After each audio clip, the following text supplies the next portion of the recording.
comecei aqui, na época não era nem office boy que falava, era contínuo, mais ou menos em 74. E aí eu passei a ser efetivado na UFSCar mesmo em 75. Aí o Celso me convidou, que ele era o chefe da gráfica e tal. E na época nós éramos só se eu não me engano, em 5. O Luiz Sinkrovic, eu, o Celso, o José Luiz Bogas. Então, eu sou o Wilson, né? Eu entrei aqui em fevereiro de 78. Eu entrei como aprendiz aqui na universidade. Quando eu comecei já tinha 13, depois já chegou a ter acho que 15 funcionários da universidade, na época da SEAD, né, que tinha o ensino à distância, acho que mais 4. E naquela época a gente ficou acho que 8 anos e pouco como aprendiz. Aí saiu como se fosse uma revolta dos aprendizes aqui na universidade. Aí a gente teve reunião com o reitor. Eu sei que na época ele não gostou muito do que a gente falou, ele saía da reunião sem dar resposta, saía bravo das reuniões, tal. Aí depois veio uma reclassificação de cargo. Eu fui como artífice em artes gráficas. Aí já melhorou o salário e tudo mais, né? E com o passar do tempo foi tendo reclassificação de cargo e chegando onde é hoje técnico em artes gráficas. Quando eu fui convidado, existia o mimeógrafo. E nós tínhamos duas máquinas, que eram duas offset pequenas, bem pequenas de mesa, que ali era impresso, todos os impressos da universidade eram impressos, todos eles ali nessas duas máquinas. Então tinha um giro direto de impressão e o acabamento, que era uma guilhotina, blocagem, que era cola, basicamente isso, mas não tinha nada de sofisticado na época. Tudo que eu aprendi em gráfica foi o Celso e o Alexandre que me ensinaram. Bogas também teve a participação, que eu trabalhei muito com o Bogas, junto lado a lado, nós dois. O José, a função dele era impressor de offset. Tinha o Zezinho, depois veio o Carlinhos, né? Sim. Trabalharam juntos, eram duas offsets de mesa que a gente tinha. Eu e o Bogas, a gente trabalhava na encadernação, debulhação e encadernação. O Alexandre era mais acabamento, e na verdade o Alexandre também cortava papel na guilhotina para abastecer as offsets, que a gente compra papel grande para transformar no A4, naquela época nem era A4. Então cada um tinha essa função específica. Tinha o tipógrafo, que era o Zé Norberto, ele acho que é o último tipógrafo da cidade. E depois tinha a parte de encadernação, que era, a gente começou, eu não lembro o ano mais ou menos, mas foi depois que eu entrei, que contratou o Carlos Roberto, que era o tio, que a gente chamava ele tio Tico, que era para trabalhar como encadernador. Aí começou a ter encadernação em capa dura na gráfica fazer. Então a gente fazia, eu lembro que na época a maior parte dos serviços foram os arquivos que hoje estão lá no Promemória. Eram os jornais que foram todos encadernados aqui na universidade, depois foi transferido para o Promemória. Outra coisa que eu queria falar, assim, quando eu entrei aqui para trabalhar, eu não entrei para trabalhar assim na parte da oficina da gráfica mesmo, eu entrei para tirar xerox. Então, o que funcionava antigamente lá? Os departamentos eram mais, a maior parte a área sul, tinha poucos aqui para a área norte. E eram duas máquinas que atendiam, era a universidade, todos os departamentos e todos os alunos que quisessem tirar cópia também era lá. Eram duas máquinas só, era eu e o Mário que tirava. Cada departamento não era liberado para tirar quantas cópias quisesse, depois a gente cobrava dos departamentos, como foi depois. Tinha uma cota. E como que a gente controlava? A gente tinha um livro que dava dessa altura assim, grande assim. Então tinha, ó, começo do mês, marcava a cota, tantas cópias. Aí a gente, por dia, chegava a requisição, tinha que ir lá descontando. A gente fazia o controle disso daí, inclusive pagava direitos autorais quando tirava a cópia de livro. A gente era obrigado a marcar o título do livro, o nome do autor e quantas cópias foram tiradas. Ali a universidade depois pagava, era para BDR. Tinha livros muito caros, acabou o preço, porque você procura no Google o que você quer. Depois o que aconteceu? O Celso me passou para a oficina E começou a expandir mais a universidade. E já não dava mais conta essas máquinas, essas duas que tinha. Aí num novo contrato que foi feito, foram distribuídas mais algumas máquinas em outros lugares, que foi só uma para a reitoria e para a biblioteca na época. Então não era só na gráfica que ficava. Com o tempo, a Jô saiu da gráfica para tomar conta só das xerox da universidade. Então aí começou a expandir mais ainda. Depois, com a aposentadoria da Jô, as máquinas voltaram a ficar sob controle da gráfica na época.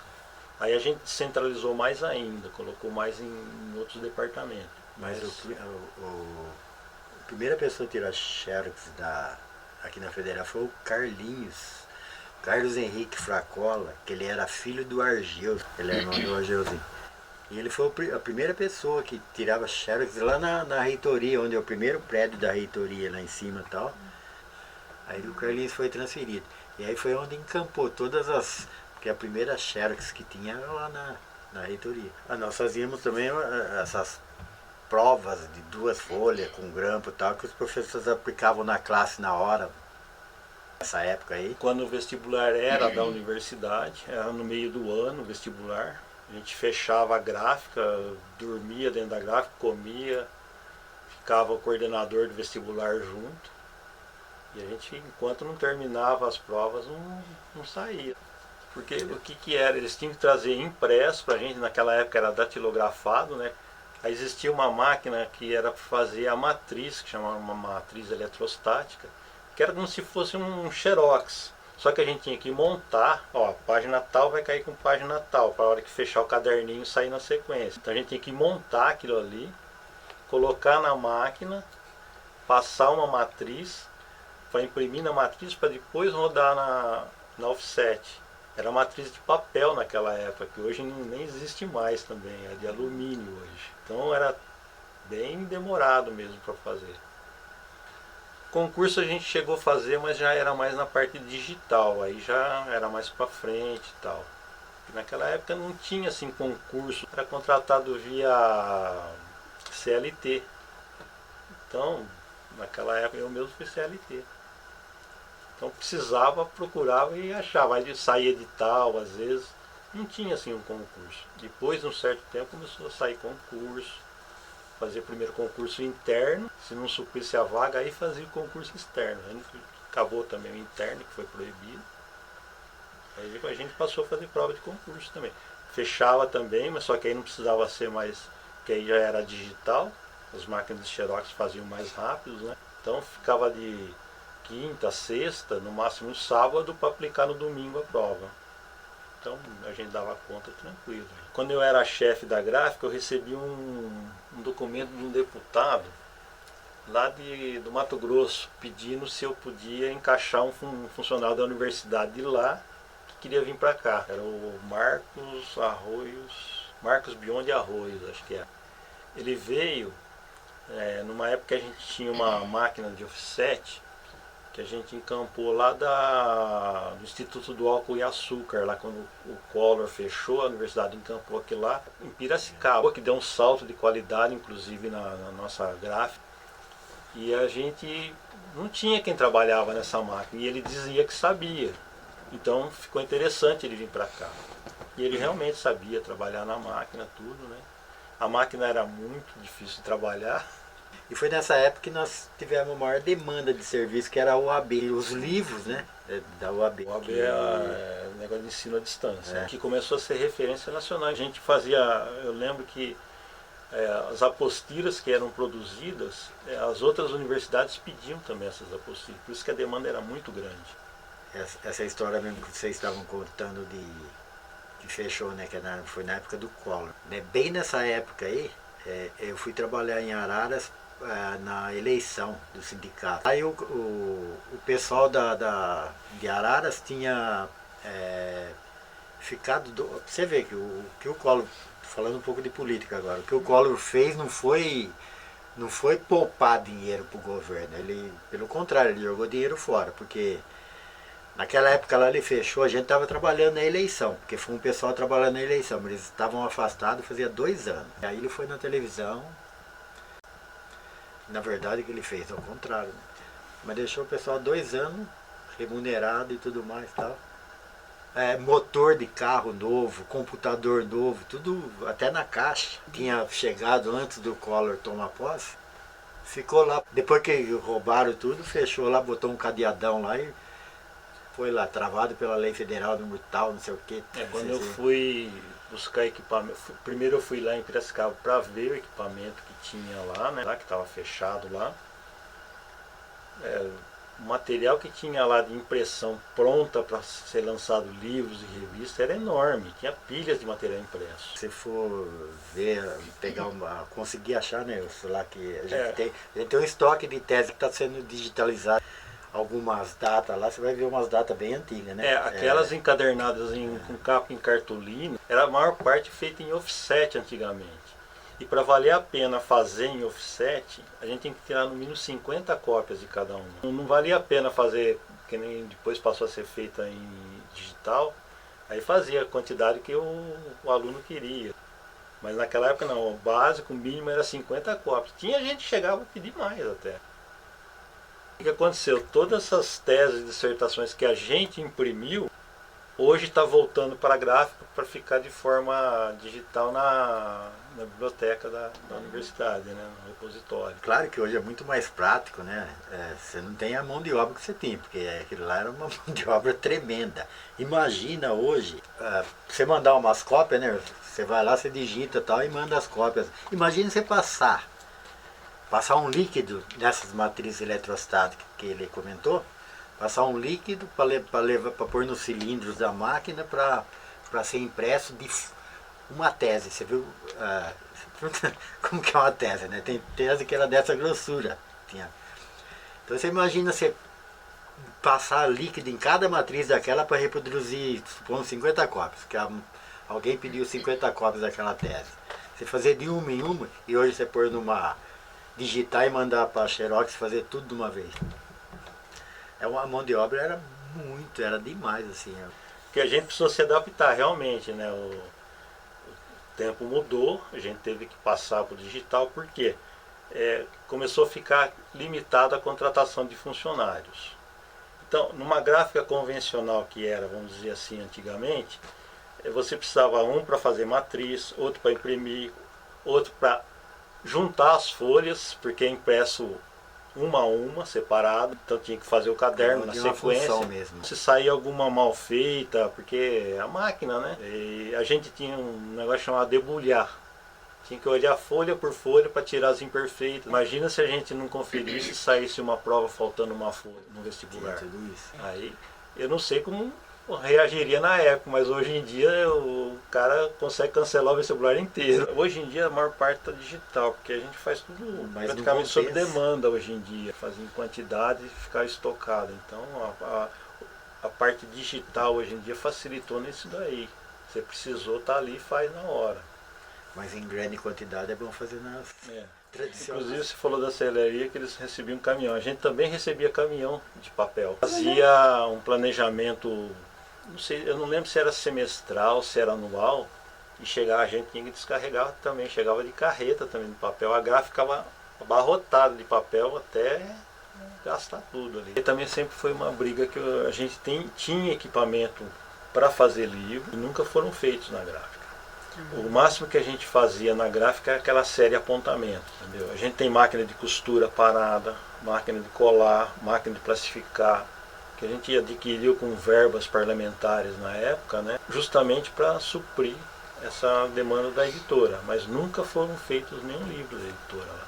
Hoje em dia nem os apontamentos são feitos lá. Existe ainda, mas parece que agora a editora também está disponibilizando só digital, em PDF, né? Mas que nem, se não me engano, tem acho que uns 2 países da Europa que já estão abolindo isso e voltando ao livro físico de escola. Ninguém vai ler em tela de computador. Eu prefiro ler ele fisicamente do que na tela. Em qualquer lugar do mundo ele é moderno, ele vai ser sempre moderno. Inclusive eu queria destacar aqui que se esses equipamentos que existem ainda hoje, daquela época que eu entrei, se elas estão funcionando é graças ao Celso ainda. Por quê? A gente trabalhava de segunda a quinta imprimindo direto as coisas. Aí chegava na sexta-feira, hoje a gráfica para só para limpar e fazer manutenção de equipamento. A gente fazia limpeza da máquina, lavava literalmente com querosene, essas coisas, e depois lubrificava as máquinas. Deixava ela cobertinha para segunda-feira chegar, só pôr tinta na máquina e voltar a funcionar. Era toda semana fazer isso. E por isso que as máquinas ainda hoje, essas antigas, estão em funcionamento. Hoje em dia, se for ver, as máquinas, elas não são feitas para dar manutenção, elas são feitas para quebrar, pegar e comprar outra. Infelizmente, por falta de verba na universidade, foi sucateando algumas coisas lá que a gente está brigando por falta de verba. A gente sabe que pode continuar dando alguma coisa para a universidade ainda, entendeu? E está difícil a universidade perceber isso. Essa é a minha maior mágoa. Nós optamos por ficar, né? Que nem você falou. A hora que a gente se aposentar, realmente acaba. Nós optamos por ficar, porque senão já teria acabado. Então, a gráfica está tentando encontrar uma outra situação agora para continuar sobrevivendo. Bom, já foi decidido que a gráfica não vai fechar. Para isso a gente precisa ter condições com as máquinas funcionando. A partir do momento que a gente conseguir se manter, a gente está pensando em começar a fazer cursos para a comunidade. Cursos de extensão. Tem muita gente que nem imagem de som, que gostaria de ver como é que funciona uma tipografia, como é que faz uma encadernação. Então a gente está resistindo para ver se chega a esse nível aí. A gente, como não pode mais, porque o que era? Eles tinham que trazer impresso para a gente, naquela época era datilografado, né? Que hoje em dia não tem. Na região aqui só Bauru, uma escola técnica de nível superior. Mas para ensinar a trabalhar em gráfica não existe mais. Então essa é uma ideia que eu tenho, já não é de hoje. Que nem eu falei para você, o Zé Norberto, o Guri, ele provavelmente é o último tipógrafo que existe em atividade aqui em São Carlos ainda. Eu não sei de outro. Nenhuma gráfica mais em São Carlos tem tipografia, isso eu tenho certeza. Então é uma coisa que vai se perder. Hoje nós estamos só em 5, 6, né? Vamos ver, Zezinho, eu, Guri, Marcão, Clécio e o Albano. O Clécio, ele trabalhava em São Paulo, ele veio pra cá, hoje ele sumiu, né? É o último concursado que teve. Quando eu entrei aqui, acho que depois de uma semana mais ou menos, armaram pra mim. Eu entrei aqui com 15 e um mês depois eu fiz 16. Eu entrei 20 de fevereiro, aí me deixaram sozinho depois do almoço, logo depois do almoço, na gráfica, e saiu todo mundo, deixaram eu sozinho na gráfica, falaram, se tocar o telefone, você atende aí. Aí tocou o telefone, vou atender. Vai começar. Aqui é o reitor que está falando. Fiquei sabendo que você aprontou no restaurante e tal, nós vamos te suspender, não sei o que lá. Aí eu comecei a ficar nervoso, nem no restaurante eu tinha ido aquele dia. Aí de repente entra o Gilmar, você lembra dele? Lembro, claro. Dando risada que não sei o que lá. E eu branco, esse é o trote que fizeram comigo. Aí tem um outro também que quando começou a trabalhar depois de mim, ele começou a trabalhar na tipografia. E quem entende um pouco de tipografia sabe que se não regular a pressão da máquina, a hora que vai imprimir, marca o papel do outro lado. Aí ele não soube regular direito, ficou marcado do outro lado, aí falaram para ele assim, ó, para tirar isso aí você tem que trazer um ferro elétrico aí, né, e passar do lado contrário do papel para tirar isso aí do papel, senão vai ficar feio isso daí, né? E não é que depois do almoço ele chega com o ferro debaixo do braço. Quando a gente estava fazendo as provas de vestibular, tem aquela descontração na hora da janta, porque a gente já sabia que a gente ia dormir dentro da gráfica. Aí vinha tudo conversando, daquele jeito cansado e tal. Esse amigo nosso, ele ficou pro fim. Ele estava com um isqueiro na mão. Para ir para a gráfica, não tem aquele corredor que passava daqui da rua, que passa do sindicato, era onde o pessoal mais colava cartazes. O pessoal colava tanto cartaz que colava até em cima, tudo. Dava o calor descolava as fitas crepe, o pessoal punha 4. E esse amigo nosso brincando com o isqueiro e tal, acho que ele teve a ideia, né? Aquela orelhinha que soltou do papel lá no começo, ele botou fogo e foi mandando, né? Todo mundo conversando. De repente a vigilância ficava perto da gráfica também. Eu tenho guardado ainda o boletim de ocorrência interno. A gente cresceu junto ali praticamente. A gente até dava trabalho pro Celso. A gente era molecada. Aí a gente achava um jeito de sair da gráfica um pouquinho. Aí a gente falava, ô Celso, a gente vai na lanchonete comer tomar como é que chama? Chapado. Um chapado com Pingado. A gente ia lá, só que a gente não ia bem lá. Aí ele saía bravo de lá e ia assim procurar, falou assim, nossa, até eu juntar toda essa molecada aí. E a gente dava trabalho nesse sentido para ele, né? Que ele era bem rígido mesmo. As pessoas de fora que não conheciam ele tinham medo dele. É assim, naquela época lá tal, ele ficava bravo que saía às vezes as pessoas tal, mas ele soube sempre ser um pai, sabe? Dava até conselho, sempre foi. Mas para nós também ele não vivia sem a gente não vivia sem ele, porque ele era bem protetor assim também. Tipo assim, né? Não mexia com a gente não, assim. É. Então era legal assim. Tem outra história engraçada da gráfica, quando era na parte sul ainda da universidade, que quando a gente comprava bastante papel assim, abarrotava a gráfica de papel, ficava cheio de esconderijo lá dentro. Então se queria dar uma escapadinha, eu lembro que tinha um cara que vendia moamba do Paraguai, tal, argentino, você lembra dele? O cara era meio atrapalhado. Ele chegava na gráfica, né, para vender as coisas, relógio, essas coisas digital, perfume, e ele espalhava tudo na mesa. Dava até dó do coitado. A gente comprava um e ficava com 3. Eu espero ter contribuído com a história da universidade. Pelo menos eu me sinto, nesses anos que eu estou aqui, 43, vou fazer o 44, em 78. Então eu cresci aqui dentro, vi a universidade crescer. Todas as fases da universidade dessa época para cá eu passei por ela, né? A gente foi se adaptando aos tempos, né, dentro dessa universidade. Então, tudo que eu consegui na vida foi aqui dentro da universidade, então eu tenho gratidão pela universidade. Eu também, eu idem.